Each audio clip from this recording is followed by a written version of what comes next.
Halo, kali ini mau nunjukin caranya gimana eh, melakukan dock atau menginstal aplikasi Glide itu eh, ke dalam PC ya, ke dalam PC desktop ya. Eh, jadi selain bisa di dock atau diinstal di mobile, aplikasi Glide itu juga bisa ditaruh di desktop ya, di desktop. Saya contohkan aja, misalkan pertama buka alamat ininya, alamat Glide-nya. Misalkan ini punya kami ya.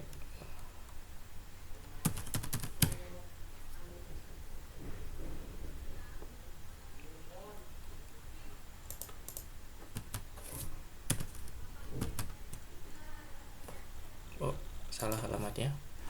Cari di sini aja. Ini ya. Jadi pertama buka alamatnya. Oh iya, lupa saya. Jadi yang bisa melakukan install di desktop itu harus menggunakan Google Chrome ya. Jadi kalau selama ini saya cari kalau di Mozilla Firefox itu belum menemukan lah mungkin ya, lebih tepatnya saya caranya gimana bisa melakukan install atau dock ini ke desktopnya. Jadi alamat ini saya copy aja, saya pindah ke Google Chrome. Kemudian membuka Google Chrome-nya jangan dalam posisi incognito ya, jadi yang posisi biasa aja.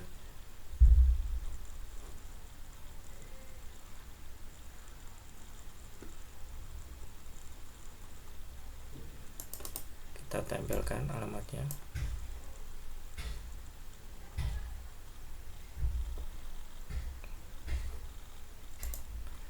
Nah, jadi kalau sudah terbuka, ditunggu sampai terbuka halamannya ya. Itu bisa akses langsung di titik 3 ini ya. Kemudian ini install Halte Minibus, ini kebetulan nama Glide app-nya Halte Minibus. Kita klik install. Ini saya menggunakan Ubuntu ya, Ubuntu ya. Ini kalau dilihat di desktop, ini seperti ini. Jadi masih kalau di Ubuntu nggak langsung jadi icon begini, tapi masih yang seperti ini ya. Ini saya tutup dulu aja. Ini udah terinstall sebetulnya ya. Yang di sini kalau pakai Ubuntu tinggal diklik kanan, kemudian diizinkan untuk di launching, allow launching. Nah, maka akan berubah menjadi seperti ini. Kalau di Windows harusnya ketika diklik install itu dia langsung muncul aja di sini gitu ya. Kemudian kalau dicek di aplikasi dia itu ada gitu. Misalkan di sini ya, di list aplikasi itu dia ada. Tadi apa? Halte ya, Halte Minibus FGH. Nah, ini ya. Jadi tidak hanya sekedar tertempel di sini tapi di aplikasi juga ada. Oke, itu adalah cara untuk menempelkan aplikasi Glide app itu di desktop. Nah, selain itu hari ini tuh saya ingin membahas ya, udah lama sekali. Ya sebetulnya belum lama, cuma Glide app itu udah banyak hal yang baru gitu, banyak hal yang feeling saya sih dia laku gitu ya, laku sehingga banyak hal yang diupdate lah, baik mengenai harganya juga mengenai fitur-fitur yang diizinkan untuk gratis digunakan gitu ya. Nah, sekarang itu Glide app itu batasan gratisnya itu bukan hanya baris ya. Kalau dulu kan baris ya 500 gitu ya. Yang lainnya bebas, pokoknya barisnya totalnya nggak boleh lebih dari 500. Nah, sekarang itu untuk yang gratisannya itu dibatasin juga, eh, eh, penggunaan per bulannya itu, perubahannya itu hanya boleh 1.000 sebulannya ya, 1.000 sebulannya.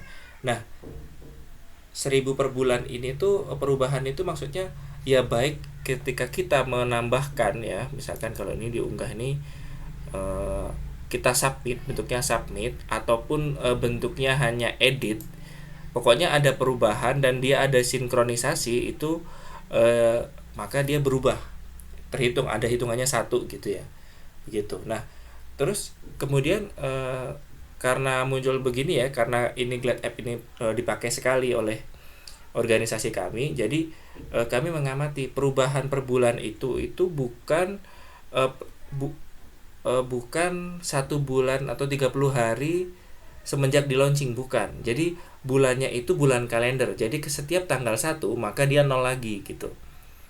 Ya, setiap di tanggal 1 dia nol lagi gitu. Kemudian ketika sudah 1.000 apa yang terjadi gitu?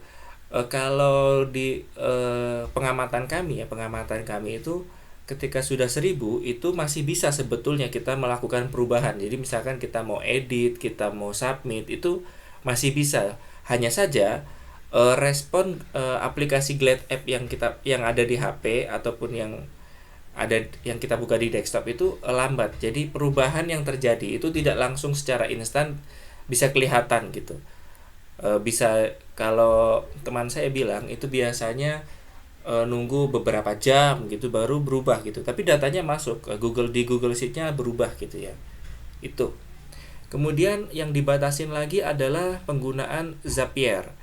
Zapier ini sebulannya hanya 100 gitu. Jadi kalau itu per Zapier ya.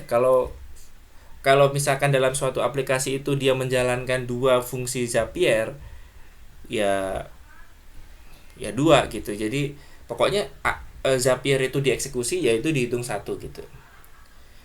Kemudian yang signature ini saya belum pernah coba ya, jadi belum bisa banyak komen di sini.